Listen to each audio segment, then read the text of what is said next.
Hello, my beautiful fig fam. Thank you so much for stopping by here on Simply Shanalee. In today's video, we are making delicious, extra chocolatey, rich, yummy, soul-fulfilling zucchini bread, you guys.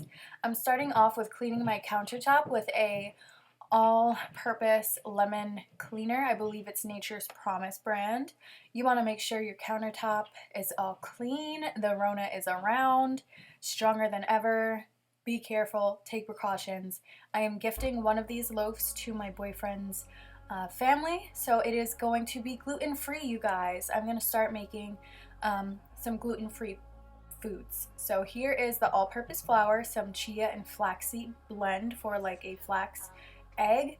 Ignore the tapioca and coconut milk. We're not using that. I also made a gluten-free pie that I failed at. It's okay, sometimes you fail, but today we're doing the super chocolatey zucchini bread. Starting off with our flax egg. This is a chia seed and flax blend. So I am making 2 loaves today, so I'm doubling the recipe. I will put it in the description box, and yeah, so this is me doubling that flax egg for ya. And then we are going to grate up some yellow zucchini and green zucchini. You want at least 2 cups worth of zucchini. I absolutely love zucchini. I like to put it in the air fryer. I like to obviously put it in baked goods. It's a really nice vegetable where you can hide it very well in like any dish. It's a little sweet, but it's definitely really yummy for you. So why not sneak it into something a little unhealthy, like a super fudgy chocolate bread? Okay, you're gonna put that arm to work, girl. You're gonna grate up your 2 cups of zucchini, and you're going to squeeze out any of the liquid that is in there so that you get this nice dry pile. 2 cups worth. 2. All right, get back to work, girl. Yeah. Okay. Now you're gonna put about 2 cups and a half of your all-purpose baking flour, gluten-free, into your sifter, along with about two heaping scoops, 1/4 scoops of cocoa powder, baking cocoa powder. I'm going to put 2 1/4 teaspoons of salt. And then here I have, again, a 1/4 teaspoon measuring little thing. I'm gonna put 8 of these. So in total, it should be about 2 teaspoons, 2 full teaspoons. I don't know why I used the little one. It's just like more math. But if you have a normal 1 teaspoon, just put 2 teaspoons, okay? Do it the easy way. I don't know why I grabbed the little one. This is heavy, and there's a lot of stuff in here. So boom, pow, editing.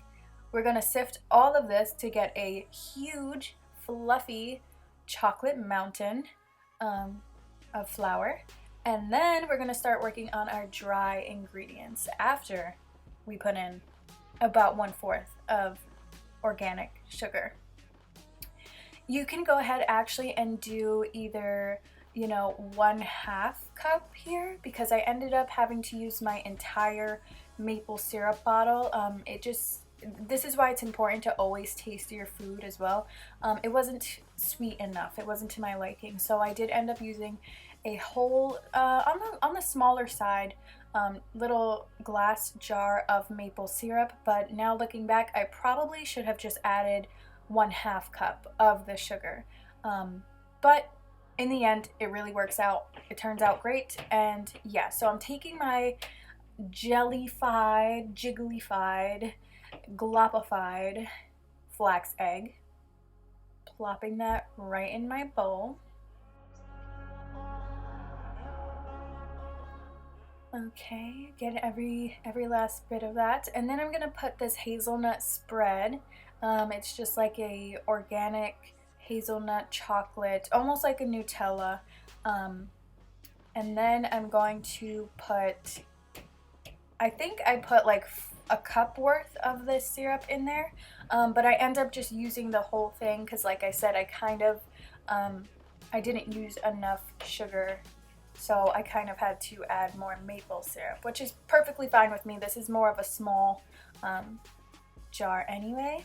Then I did 1 tablespoon of vanilla and then I kind of made like a buttermilk, or like, you know,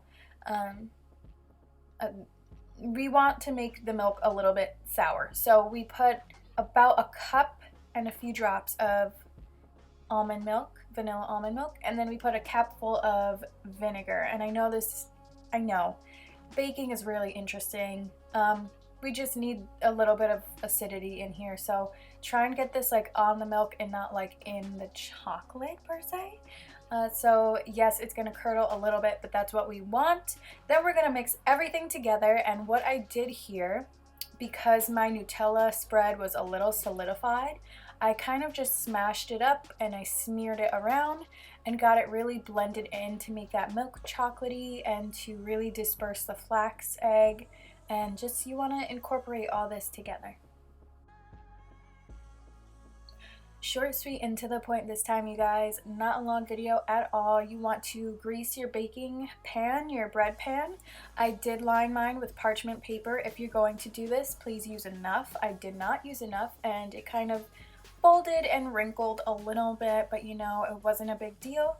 Here is the finished result, you guys. I wish I had a clip of a slice of it, because it was just so moist and it was so chocolatey and it was so yummy. If you want, you can throw in some chocolate chips, which is what I did. Once you mix the wet batter with the dry ingredients, it does turn into a nice like thick chocolate pasty, you know, bread batter. That's when I added my chocolate chips, not too many. I didn't want to overload it. Yeah, and you're just gonna bake this for, I believe it's like I did 370 for about 30 minutes or so, 35 minutes, or until the toothpick comes out clean, and then you're ready to serve or eat cold or the next day, whatever you guys like. Thank you so much for watching. Enjoy the holidays, and I'll see you in my next baking video, you guys. Mwah. Nom nom nom nom. Bye bye.